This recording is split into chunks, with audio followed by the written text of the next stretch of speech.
Salam dəyərli müəllimlər, hər vaxtınız xeyirli olsun. Mən Mürsalova Gülnarə, FES Akademinin kurikulum müəllimi. Əziz müəllimlər, bildiyiniz kimi 18 iyun 2025-ci sertifikasiya müəllimlərinin imtahan günüdür və bu gün ingilis dili fənnindən taksonomiya sualını sizə izah etmək istəyirəm. Digər sualların izahı üçün də kanala abunə olub baxa bilərsiniz. Müəllim şagirdə ingilis dilində oxumağa mətn verir və mətni bitirdikdən sonra ümumiləşdirərək sadə esse yazmasını tapşırıq verir. İdraç sahəsinin hansı mərhələsidir?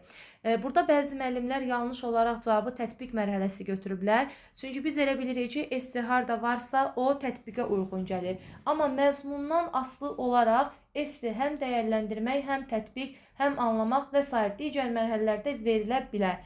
Gəlin sualımızın mahiyyətinə baxaq. Müəllim şagirdə mətn verir və şagird də bu mətni ümumiləşdirəcək. Sadə esse yazacaq. Bu tətbiq mərhələsinə aid deyil. Oxuduğunu, anladığını bir növ yazıya köçürdəcək şagird. Cavab anlamaq mərhələsinə uyğundur. B variantı.